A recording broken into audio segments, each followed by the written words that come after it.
বিসমিল্লাহির রহমানির রহিম। বিশ্ব আধ্যাত্মিক জ্ঞান সঞ্চার দরবার শরীফের প্রতিষ্ঠাতা আমার মুর্শিদ কেবলা গাউসুল আজম শামীম আলী চিশতির দরবার হইতে আমি শাহ আলম আপনাদের সকলকে জানাই আন্তরিক শুভেচ্ছা ও অভিনন্দন। আমার মুর্শিদ কেবলা গাউসুল আজম শামীম আলী চিশতির দরবার হইতে আবারও আপনাদের সামনে কিছু আলোচনা নিয়ে হাজির হইলাম।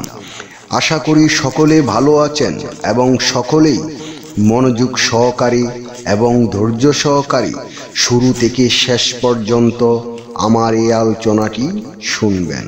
আমি যে আলোচনাটি নিয়ে আপনাদের সামনে হাজির হইলাম সেই আলোচনাটি হলেন পাক পাঞ্জাতন। পাক পাঞ্জাতনের পরিচয় ও গুপ্ত ভেদ সম্পর্কে কিছু তত্ত্ব আলোচনা করিব। তাই সকলেই মনোযোগ সহকারী এবং ধৈর্য সহকারী শুরু থেকে শেষ পর্যন্ত আমার এই আলোচনাটি শুনবেন।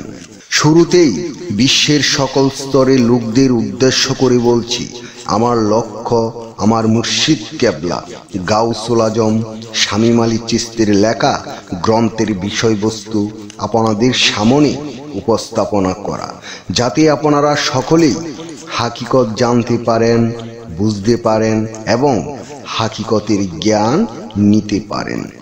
আমি যে আলোচনাটি নিয়ে আপনাদের সামনে হাজির হইলাম, এই আলোচনাটি আপনাদের জন্য অনেক গুরুত্বপূর্ণ।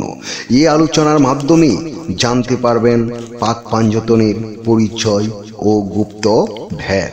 তাই সকলেই মনোযোগ সহকারী এবং ধৈর্য সহকারী শুরু থেকে শেষ পর্যন্ত সম্পূর্ণ আলোচনাটি শুনুন। জ্ঞানীদের জন্য নির্দেশনা রয়েছে, মূর্খের জন্য রয়েছে কুতর্কের দোকান। হযরত মুহাম্মদ সাল্লাল্লাহু আলাইহি সাল্লাম আল্লাহর ইচ্ছা পূরণের প্রতীক। হযরত আলী আলাইহিস সালাম আল্লাহর শক্তি ও বিচারের প্রতীক। হযরত ফাতেমা সাল্লাল্লাহু আলাইহি সাল্লাম আল্লাহর সংযম ও সৌন্দর্যের প্রতীক। হযরত হাসান আলাইহিস সালাম আল্লাহর শান্তির প্রতীক। হযরত হুসাইন আলাইহিস সালাম আল্লাহর সত্য ও ত্যাগের প্রতীক। হাদিস কুদসিতে আল্লাহ পাক বলেন, আমি গুপ্ত ধনাগারী মহাশক্তি স্বরূপ গোপন ছিলাম। নিজেকে প্রকাশ করতে ইচ্ছা হলো, তাই সৃষ্টির সৃজন করে প্রকাশে আসিলাম।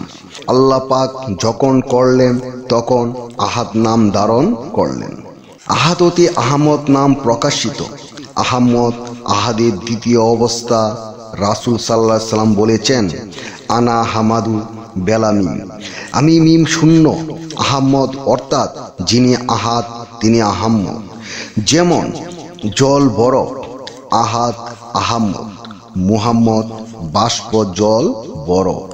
গঞ্জে মুখ পিতে তথা গোপন অব্যক্ত অবস্থায় কেবল আমিত্ব নিয়ে সমমহিমায় বিরাজিত ছিলেন জাত পাক আল্লাহ। ইশকে চেতন পেয়ে সৃষ্টির এরাদা হলো উদ্দেশ্য নিজেকে প্রকাশ করা।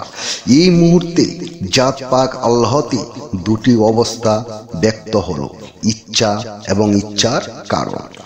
দ্বিতীয় অবস্থায় লীলার উদ্দেশ্যে সৃষ্ট এই বিশ্বমণ্ডল, গাছপালা, পশু পাখি, চন্দ্র সূর্য, গ্রহ তারা, জিন ফেরেশতা ইত্যাদি।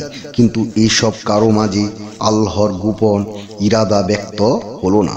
তিনি আপন জ্যোতিতে আপন ফেতরাত জামাল জালালের সমষ্টি বিতে প্রকাশ করলেন সৃষ্টির সেরা ফিল আর্দে খলিফা আদম আলাইহিস সালামকে। তাকে নিজ সুরতে মুহাম্মদী ওজুতে বসানো হলো। প্রথম সৃষ্টি আহমদী নূর, পঞ্চনূরের রূপ নীল। আহমদ কেবল নাম ভাগে নিরাকার অবস্থায় নীল। জাত হতে গুণ প্রকাশ হতে লাগলো। সৃষ্টি হলো জাতি, সেপাতি নাম রহিম, করিম, সাত্তার, জব্বার, যথা গুণবাচক নাম, যার অবস্থা নিরাকার। শরীয়ত হলো এই নাম ভালো নিরাকার। এটি বেল গায়েব তথা অদৃশ্য অসীম। গন্ধের মূল খুঁজলে গন্ধ পাওয়া যাবে, আর ফুল বিনা গন্ধ পাওয়া যাবে না। আসলে খোলা গুমটা খুলে বলা কঠিন। নিরাকারী আল্লাহ হতে সবাই বিশ্বাসী, কিন্তু সাকার আল্লাহতে বিশ্বাসী নেই বললেই চলে। এটি খুব কঠিন ও সাহসী কাজ।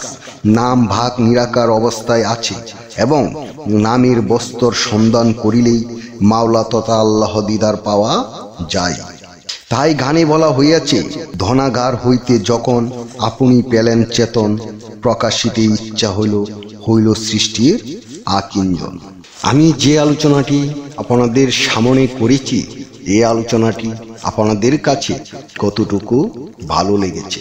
যদি ভালো লেগে থাকে তাহলে আমাদের এই চ্যানেলটি সাবস্ক্রাইব করে দিবেন।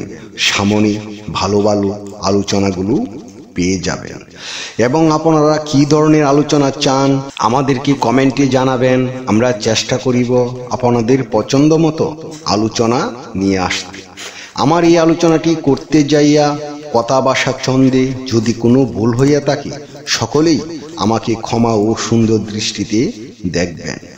সকলেই আমার জন্য দোয়া করিবেন, আমি যেন আপনাদের সামনে ভালো ভালো আলোচনাগুলো নিয়ে আসতে পারি এবং শোনাইতে পারি। সর্বশেষে সকলের চরণে হাত রেখে একটি কথা বলতে চাই, আল্লাহ গোপনেরও গোপন। সেই গোপনকে পাইতে হলে একজন কামেল মুর্শিদের কাছে যাইয়া বায়াত গ্রহণ করে সেই গোপন ইবাদত ও গোপন সাধনার মাধ্যমে আল্লাহকে লাভ করিতে হইবে। সকলেই ভালো থাকবেন, সুস্থ থাকবেন। আল্লাহ হাফেজ।